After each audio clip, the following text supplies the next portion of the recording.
Comment une langue se crée? Je me suis posé cette question le jour où on m'a dit que le peuple Douala existe depuis à peine 400 ans. Vu que c'est un peuple qui existe il y a à peine 400 ans, ce qui en soi ne représente que 16 générations, comment ils sont arrivés au point de créer une langue totalement nouvelle? Voilà, en fait, c'est de là que part la question. Voilà, il m'arrive comme tout le monde d'avoir des questions à partir de rien. Les langues sont bien plus simples que de simples outils de communication. Ce sont des véhicules de nos pensées, de nos émotions et de notre culture. C'est pour ça que très généralement, on dit qu'il est important de pouvoir maîtriser sa langue. Parce que il y a des choses que l'on ne peut pas imaginer, que l'on ne peut pas penser tant qu'on ne maîtrise pas une langue précise. La façon de voir le monde même est déterminée par la langue avec laquelle vous communiquez, ou du moins par la langue que vous parlez. On va dire ça comme ça. Mais est-ce que vous avez déjà réfléchi à la façon dont une langue se crée? Entre nous, dites la vérité. Je suis sûr que la plupart d'entre vous, ce n'est pas le cas.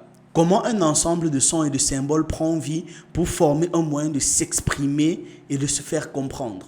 Dans cette vidéo, nous allons plonger dans le fascinant processus de création des langues. Et sur cette chaîne, globalement, nous parlons de spiritualité africaine, d'actualité, de sciences humaines et on s'édifie sur un ensemble de choses qui nous permettent d'anticiper et d'être prêts à toute éventualité. Je vous encourage donc à vous abonner à cette chaîne, à partager cette vidéo, que ce soit en statut WhatsApp, sur Facebook ou même partout ailleurs. Pour ceux d'entre vous qui sont à la recherche de partenaires économiques dans différentes activités, la Sonowat International est une bonne option. Nous sommes en partenariat avec eux et globalement, les deals sont corrects. Aussi, notre équipe offre des services de graphisme 3D et 2D, de montage vidéo, d'animation et de conception de sites internet. Si vous avez besoin de nos services, vous pouvez nous contacter via le numéro qui s'affiche. Vous pouvez aussi vous servir du lien WhatsApp qui se trouve en description ou tout simplement scanner le QR code qui est à l'écran. Bon visionnage. L'origine du langage a toujours fasciné les humains, du moins les humains curieux. Entre mythes et réalité, de nombreuses spéculations ont entouré cette question pendant des siècles. D'ailleurs, le mythe biblique de la tour de Babel m'avait fait dire du Dieu biblique qu'il est d'une stupidité sans nom. Et là, je vous parle d'un moi qui avait 7 ans. Comment est-ce que les humains peuvent être unis?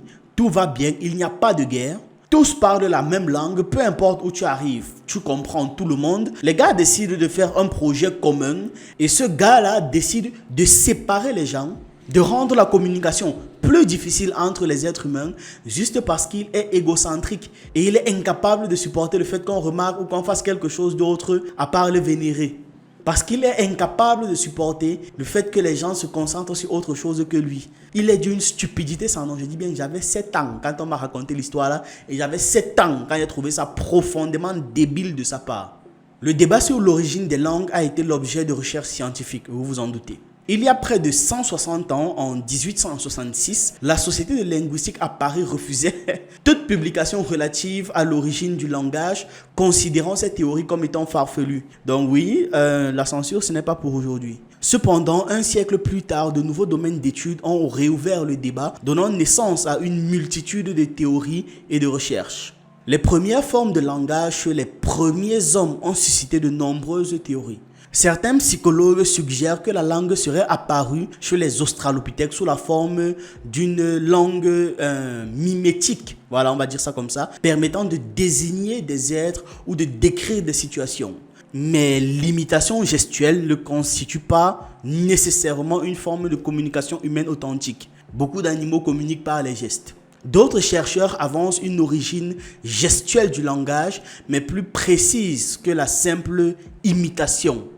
Ces gars font donc une sorte de référence, de parallèle avec une sorte d'ancêtre de la langue des signes des Homo erectus. Cependant, cette théorie ne répond pas à la question cruciale de la transition du geste à la voix, de comment est-ce qu'on est passé des gestes au fait de parler.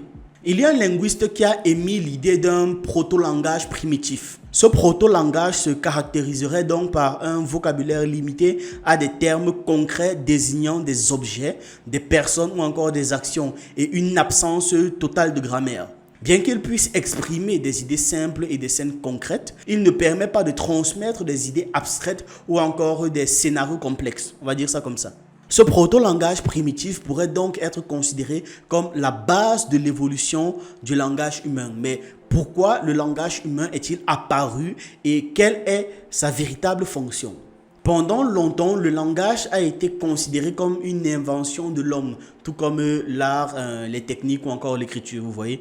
Donc une invention partie vraiment de l'imaginaire de l'homme. Certains chercheurs soutiennent la thèse de l'instinct, selon laquelle l'émergence du langage serait biologiquement programmée au même titre que le fait de marcher sur deux jambes, par exemple. Voilà. Marcher sur deux jambes, c'est biologiquement programmé. Et donc, on a même des formes du corps qui sont spécifiquement configurées pour qu'on puisse marcher sur deux jambes.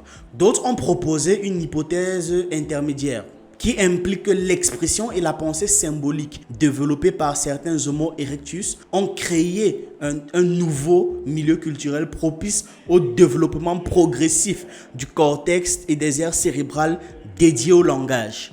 Aujourd'hui, les successeurs de Charles Darwin suggèrent que le langage a pour fonction de maintenir la paix au sein des tribus Homo sapiens et de favoriser la sociabilité et apaiser les conflits, voire de procurer un prestige social, un véritable échec à ce niveau. Voici ce qui s'est passé dans l'histoire. Bonjour. Yam là, il est différent! Mais bon, il n'a pas totalement tort, hein. C'est un fait, c'est le cas. Le langage permet à minima de mieux échanger. Mais comment une langue se crée concrètement? Quels sont les mécanismes impliqués dans ce processus? La création d'une langue peut se produire de différentes manières, mais généralement, elle débute par l'évolution et la transformation progressive d'un système linguistique déjà existant. Une langue, c'est comme la famille. Je dis ça et vous vous demandez, what the fuck, qu'est-ce qu'il raconte? En fait, toutes les langues descendent d'autres langues, comme l'arbre généalogique des familles. Il existe aussi l'arbre généalogique en fait des langues. C'est d'ailleurs un des arguments qui a été utilisé pour pouvoir prouver que Kama est africain.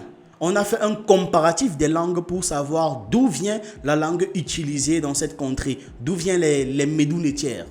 Parmi les manières dont une langue se crée, il y a l'émergence spontanée. Dans certaines communautés isolées ou lors des contacts linguistiques intenses entre groupes de personnes, une nouvelle langue peut émerger naturellement. Les locuteurs développent alors un système de communication qui leur permet de se comprendre mutuellement. Par exemple, le créole haïtien a vu le jour grâce aux rencontres et aux échanges entre différentes populations lors de la période historique où des gens étaient forcés à aller ailleurs que chez eux pour pouvoir travailler. Les propriétaires, les travailleurs forcés, les travailleurs contractuels et d'autres personnes se sont retrouvés en contact, apportant avec eux leur langue d'origine. Cet amalgame linguistique a donné naissance au créole qui a intégré des influences variées, notamment des langues indiennes, européennes et africaines. C'est pour ça d'ailleurs que vous allez voir une certaine présence de certains patois provenant de la France. Le contact linguistique continu, c'est-à-dire le fait d'être permanemment en présence de gens qui parlent d'autres langues, est une étape clé dans la création d'une nouvelle langue. Lorsque deux groupes linguistiques distincts entrent en contact, des échanges linguistiques se produisent. Des échanges peuvent conduire à l'émergence d'une langue hybride. Et cette langue va mélanger les éléments des langues d'origine pour créer une synthèse linguistique unique. Donc vous allez parfois entendre des mots qui vous rappellent des trucs, mais ce ne sera plus en fait votre langue, ce sera une nouvelle langue que vous devriez encore apprendre. Par exemple, le pidgin nigérien ou encore le naija. En fait, c'est même un très bon exemple. C'est une langue qui a émergé dû au contact entre différentes langues nigériennes ainsi que l'anglais et du créole. Le naija est maintenant parlé comme une langue véhiculaire dans certaines régions du Nigeria et ça passe crème, vous voyez. Parfois, la création d'une nouvelle langue est délibérée. Des individus et des groupes de personnes s'asseyent et décident volontairement de créer une langue, que ce soit pour des raisons artistiques, culturelles, religieuses ou pratiques. Ils élaborent alors un système linguistique avec des règles grammaticales, un vocabulaire et bref, des spécificités adaptées à leurs besoins, tout simplement. Un célèbre exemple de langue créée, c'est par exemple l'espéranto. Cette langue entièrement créée a été développée en fin du 19e siècle par un type dont je ne saurais prononcer le nom. C'est trop compliqué. Mais voici comment ça s'écrit si vous connaissez comment le lire. Et il a créé cette langue dans le but de faciliter la communication internationale et de promouvoir la paix entre les peuples qui ne me ressemblent pas. Une des preuves que créer une langue, c'est assez simple. Je ne dis pas que c'est facile, je dis que c'est simple en soi. Ce sont les différentes langues créées pour les univers fantastiques des films et autres. Pour ceux qui ont vu Game of Thrones, le Dothraki est une langue entièrement inventée pour les besoins de la série. Il y a aussi le Klingon que l'on peut retrouver dans Star Trek. Ou encore le Na'vi, qui est la langue parlée dans Avatar. Avatar, les gens bleus là. Donc ne vous dites pas que c'est une tâche infaisable, c'est possible. C'est simple mais difficile. Simple ne signifie pas facile. Il faudrait que parfois les gens ne confondent pas les deux mots. L'évolution naturelle joue également un rôle essentiel dans la création des langues. Les langues évoluent au fil du temps en raison de l'évolution des besoins de communication et de l'influence des autres langues, aussi des changements sociaux, culturels ou encore des variations régionales. En fait, ouais. C'est tous ces éléments-là qu'il me faut citer en fait. Ces changements linguistiques cumulés au fil des générations peuvent transformer une langue existante en une nouvelle langue totalement distincte des autres. Par exemple, le latin utilisé par les Romains a évolué pour donner naissance à différentes langues romaines telles que le français, l'espagnol, l'italien, le portugais et le roumain. Chacune de ces langues a développé ses propres caractéristiques distinctes au fil du temps. Au point où moi je suis un jeune Camerounais au Cameroun, quelque part en Afrique, au centre de l'Afrique, et on me dit que je n'ai que 3 choix de langue. Soit je parle l'anglais, soit l'allemand, soit l'espagnol. Donc même des locuteurs français, italiens, espagnols ont besoin pour pouvoir parler les autres langues qui découlent pourtant de la même langue mère, doivent apprendre totalement la langue. En espagnol, il y a trop de conjugaisons, il y a trop en français. Je parle même en français, le français n'est pas en reste. Vous savez quoi? Je vais rentrer au village. Les mouvements de population ont toujours été des facteurs importants dans le développement linguistique. Lorsque des groupes de personnes se déplacent d'une région à l'autre, ils apportent avec eux leur langue d'origine. Au fil du temps, ces langages peuvent évoluer et se diversifier en réponse aux nouvelles influences linguistiques qu'ils rencontrent au cours de leur route, tout simplement. Prenons le cas particulier du Douala qui est à l'origine de cette vidéo. Quand ce peuple est parti du Congo, du Grand Congo, ils sont arrivés au Cameroun et ont croisé d'autres peuples. Et Walé, le père de ce peuple, avait pour mère une Bakoko. Donc on peut par là comprendre que ce sont ces différents mélanges qui ont donné au fil des siècles la langue Douala que nous connaissons aujourd'hui. Et en plus de ça, dans le Douala, il y a des mots directement issus de la langue des divinités de l'eau. Pour dire qu'il y a eu beaucoup de mélanges, même des mélanges au niveau divin. Quoique, on pourrait aussi penser que le peuple Douala n'a en fait jamais migré. Je dis ça juste parce que l'Empire Congo à l'époque arrivait jusqu'au centre du Cameroun, jusqu'à ce qu'on désigne aujourd'hui comme étant le centre du Cameroun. C'était vraiment très grand. Donc c'était probablement le même territoire en fait. Je ne pense pas que si aujourd'hui je déménage de Yaoundé pour m'installer à Douala, c'est comme si je quittais Yaoundé pour aller m'installer à Dakar. L'influence culturelle, il n'est pas fameux, vous voyez. Je disais donc que lorsque les groupes de personnes se déplacent d'une région à l'autre, ils apportent avec eux leur langue d'origine. Puis ces langues peuvent évoluer et se diversifier en trouvant de nouvelles influences linguistiques.